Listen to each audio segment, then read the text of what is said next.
What up, ladies and gentlemen? Wonder Shoppers all over the world. Welcome to Pay-Per Review. Another episode, another great episode of Pay-Per Preview. And as you can see, I'm on the couch by my lonesome. I'm the one and only Rodimus Prime with the War Machine MJ on camera. Yeah, you're alone because you're the only one that shelled out for New Japan World. That is true.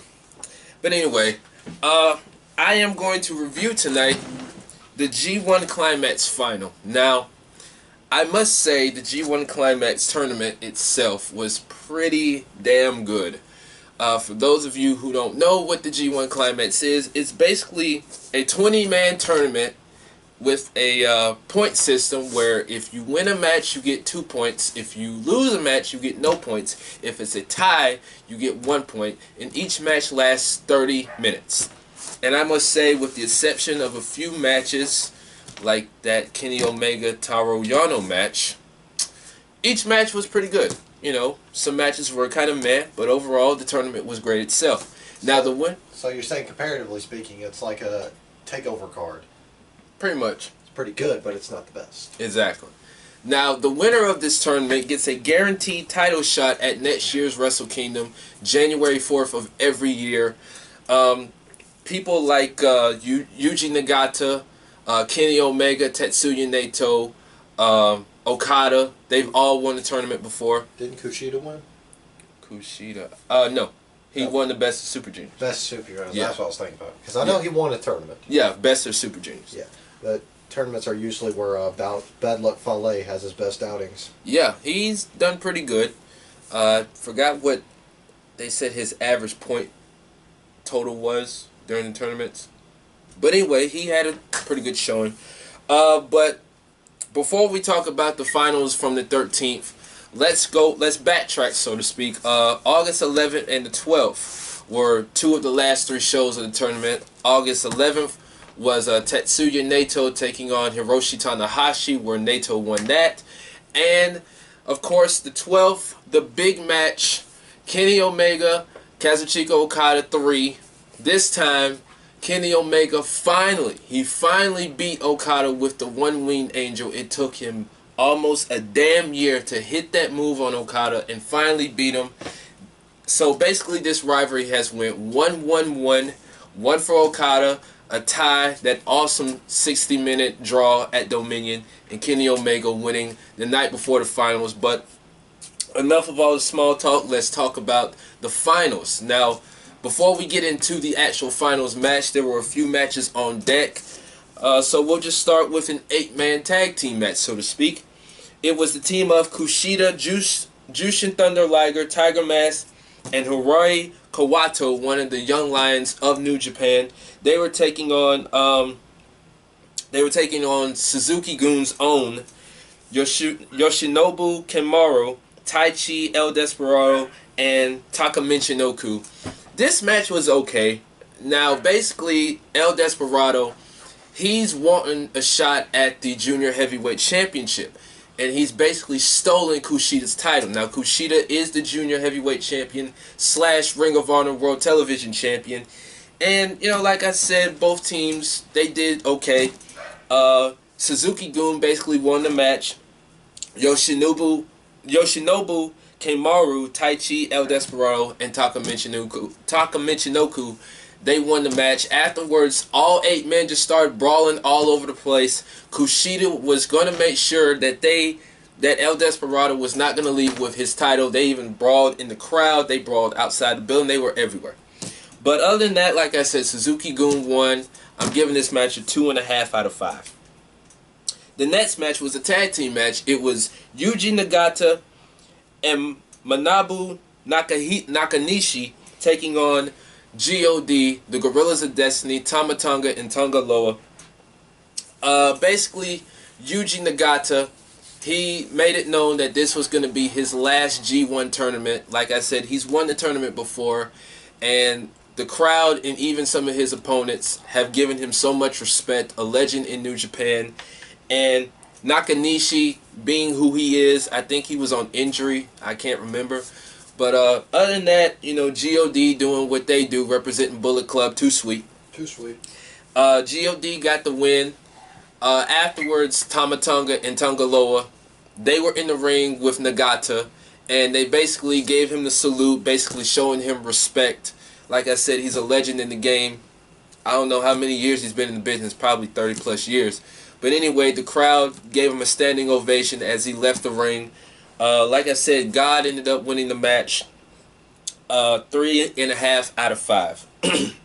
The next match was Toji Makabe and David Finlay taking on Haruki Goto and Yoshihashi representing Chaos. This match was kind of meh. You know, it was what it was. Goto and Yoshihashi got the win. I gave this match a 2 out of 5. Moving on, a 6-man tag team match. We had Hiroyoshi Tenzan, Satoshi Kojima, and Juice Robinson taking on Bullet Club's own Chase Owens, Yujiro Takahashi, the Tokyo Pimp, and Bad Luck Fale. I say Juice Robinson, representing his team, he definitely had a strong showing in this match. I'll go back to what Kevin Kelly said on commentary. He and Don Callis and Rocky Romero were on commentary throughout the show. He said that Juice Robinson has potential to get some gold during the fall or sometime next year. He's definitely looking forward to getting his first piece of gold in New Japan. He even challenged for the Intercontinental title early this year, even though he was unsuccessful. But, you know, Bullet Club doing what they do, you know, what more can I say? But anyway, Juice Robinson picked up the victory for his team as he, Tenzan, and Kojima got the victory in that one. 3 out of 5. Tell you, some of these nicknames in New Japan are great. Yeah, it is. The Funky Weapon, the Tokyo Pimp, the Ticking Time Bomb. Yeah. Going back to Yujiro Nagata, he comes out there with these women and they just look fine as hell. And that's why they call him the Tokyo Pimp, because he's always coming out there with his women. With a hoe train. Yeah. Anyway, moving forward, we had the Junior Heavyweight Tag Team Championships on the line. It was Ryosuke Taguchi and the future of professional wrestling, Ricochet, challenging Wait. Thought he was the future of flight. Well, that too. But they challenged the Young Bucks, Matt and Nick Jackson, representing Bullet Club. Again, too sweet. Anyway, this was a pretty good match. This was, besides the main event, this was one of the best matches on the card. Basically, at one point during the match, Ricochet went for a dive outside the ring, kind of tweaked his knee a bit. So Matt and Nick, being the Young Bucks, they do what they do, they worked over the knee basically throughout the match. And basically, Ricochet had to work with one leg. He basically had to work with one wheel, so to speak. And then Ryosuke Taguchi, you know, helping out his team, representing Taguchi Japan. He made sure his partner wasn't gonna go down with a loss. They went down swinging. At one point, both the Young Bucks put the sharpshooter on both Taguchi and Ricochet. Luckily for them, they didn't tap out, and so we get to the end of the match. I forgot what Taguchi did, but Ricochet, with one leg, with one good wheel, he went up and did a shooting star press, and 1, 2, 3. Ricochet and Ryosuke Taguchi are the new Junior Heavyweight Tag Team Champions. This match, like I said, was a barn burner. It was incredible. Afterwards, Taguchi was in the ring. He was celebrating, dancing to his music. As Ricochet was being helped to the back, he came back to the ring, started dancing with him, entertaining the crowd. The crowd loved it. But like I said, Taguchi Japan has some gold under their belt. I'm giving this match... Future, baby. Huh? The funky future. Exactly. Baby. I'm giving this match a 4 out of 5. The next match was for the Heavyweight Tag Team Championships, but we went to intermission. Out came Katsuyori Shibata. Now, for many of you who watch New Japan, Shibata, he's on the road to recovery. He had that match against Okada where he gave him that vicious headbutt, and he's been on the shelf for some months. You know, he's making a comeback. He came out there, and the crowd just went crazy. You would have thought the roof blew off the building. And he got in the ring. They gave him a standing ovation. He almost started crying when he got in the ring. And like they said, he was a man of few words. He got in the ring, he said, "I'm alive. That's all." Dropped the mic and left. And the crowd went nuts. Nice. That was it. Then we had a mysterious video of a possible return or debut. I didn't know what it was. I didn't know who it was, and it was kind of mysterious because they were like, what's going on here? So anyway, we get to the tag team match. It was the team of Hanson and Rowe, War Machine, the IWGP Tag Team Champions, and of course, the WCPW Tag Team Champions. That's right. I almost forgot. The WCPW Tag Team Champions. They took on the Ring of Honor World Champion, Cody, and his partner, Hangman Page. Now, if you go back to the special last month they had in L.A., Hangman Page got a victory over one of the members of War Machine, which set him up for a tag team match. A tag team title match. So anyway, this match, it was pretty decent. Like I said, I'm not a big fan of Hanson individually. I like War Machine, but Hanson is pretty athletic for him to be a big guy. I mean, he's doing cartwheels, doing flips. He damn near broke the ring at one of the Loaded shows. So, I mean, what?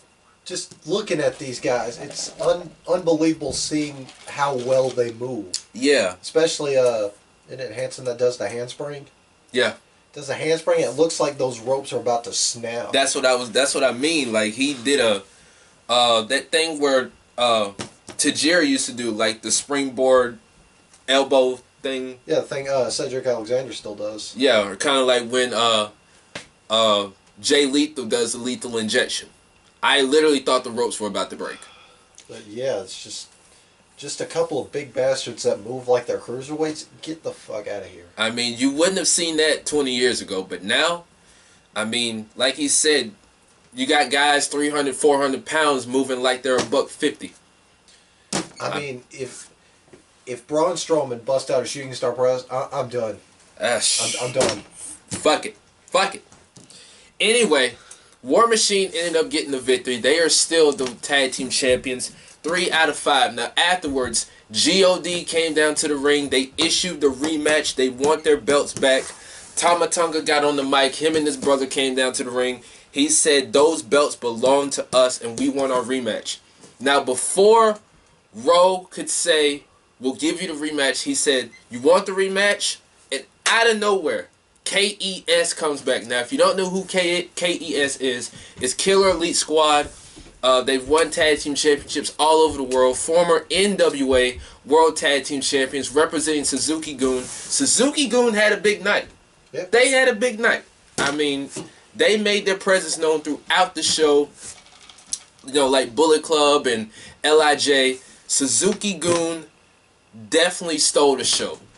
And Lance Archer, who came back from back injury, Davey Boy Smith Jr., they took out both teams. They raised the belts up. They said, KES is back. Sorry, I got a phone call. It's nobody important. Anyway, KES is back, and these belts are now ours. And they walked out through the back the same way they came in. So they're making it known that they want those tag team championships. They're going to be the ones, not God, not War Machine, to be the next IWGP heavyweight tag team champions. And like Rocky Romero said, the tag team division is looking pretty strong right now. Agreed? Agreed. That's going to be one epic triple threat if they decide to go with it. Exactly. Because I've heard the guy that books the matches, he doesn't like multi-man matches like that. Who said that? I heard it on the Going In Raw podcast. Yeah. I think his name's Goto, the guy that books everything. Oh, like the chairman? Yeah, the head booker. Yeah. He hates multi-man matches like that. Yeah. Well, let's move on to a 6-man tag team match. Another 6-man tag team match. It was Hiroshi Tanahashi, the Intercontinental Champion, the ace of New Japan, with his torn bicep, unfortunately, teaming up with Kota Ibushi, Big Mike, Michael Elgin, Unbreakable Michael Elgin, and they took on Suzuki-gun's own, the leader of Suzuki-gun, the never openweight champion Minoru Suzuki, Zack Sabre Jr., and Takashi Iizuka. Now, I guess he was on injury or whatever, but whatever.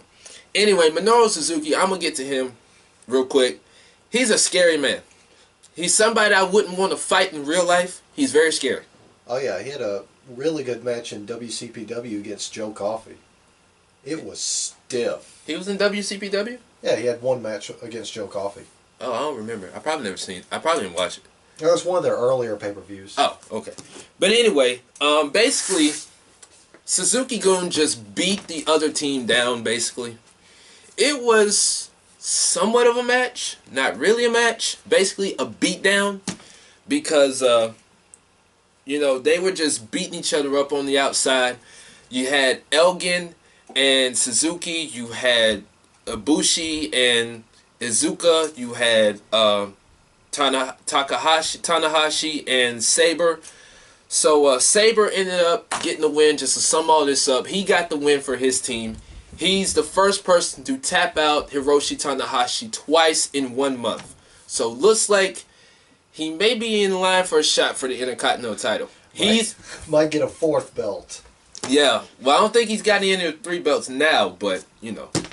But he's made it. He's made his presence known. He wants the Intercontinental title. He stood over Tanahashi, put his foot on his chest, raised the belt up. So looks like he may get a shot in the near future. As for Elgin and Suzuki, these two brawled after the match. It was like the last match where they were just brawling all over the place. It was like a bar fight. So it looks like he may be challenging for the Never Openweight Championship. A lot of people were challenging for a lot of gold that night. But on a side note, ZSJ is confirmed for WonderShop Wrestler of the Year. Exactly. We'll talk about that in the near future. Yeah. But anyway, this match gets a 2 out of 5. Now let's move on to another 8-man tag team match. It was the team of Kazuchika Okada leading Chaos, the IWGP Heavyweight Champion, with his partners Tomohiro Ishii, Toru Yano, and Gato taking on Sanada, Evil, Bushi, and Hiromu Takahashi, representing Los Ingobernables de Japón. Now, Los Ingobernables de Japón. Yes. The commentators, they made it known that Okada, he came in injured. Suzuki, who he wrestled earlier in the tournament, worked over his neck a bit. So he was coming in on a bad wheel himself, and the commentators even suggested that, you know, he really shouldn't have wrestled.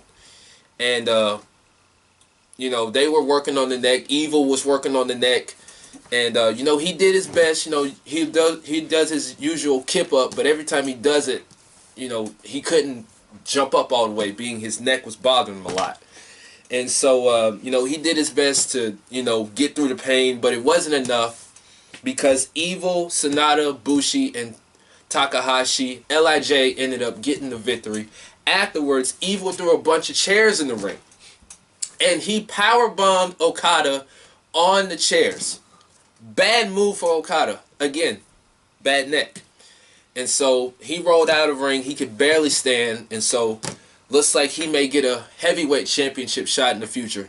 Like I said, a lot of people were challenging for a lot of gold that night. LIJ also made their presence known. But like I said, LIJ, they ended up getting the victory. This match gets a 3.5 out of 5. Now, let's get to the final. The main event. It was for the G1 Climax. The winner, like I said at the top of the show, gets a guaranteed title shot. It was a rematch of last year's G1 final. The cleaner Kenny Omega representing Bullet Club. Tetsuya Naito representing LIJ. I don't know what else to say about this match. Say more, say more. This match was fan-fucking-tastic. It must have been produce because this shit was bananas. It was. Because, I mean, at the start of the match, these two just went at each other full force.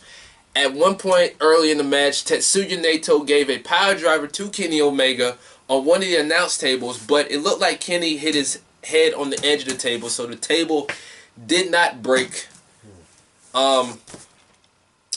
Kenny was working on Tetsuya Naito's neck. Wait, no, he was working on his knee or something like that. And these two were just pulling out every move out of the hat. They were just going all out. And the crowd loved it. I loved it. It told a great story.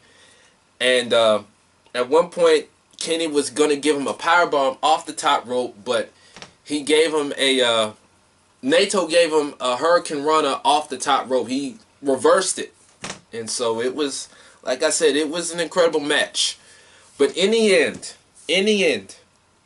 Tetsuya Naito, for the second time in his career, has won the G1 Climax final. They did mention that he won in 2013, I believe. But he kind of got screwed out of the main event, so he's kind of had that chip on his shoulder since then. But this time, he's going to the main event. No ifs, ands, or buts about it. He's not getting screwed this year. He's going to Wrestle Kingdom to face whoever the heavyweight champion is. So it's set in stone for Tetsuya Naito. And afterwards, his LIJ buddies were in the ring to celebrate. I'm going to go on my Dave Meltzer shit.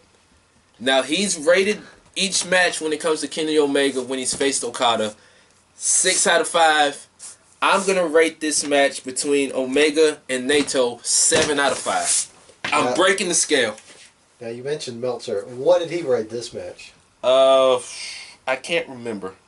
I know it was a pretty good rating. I can't remember the rating. Did he break the scale or no?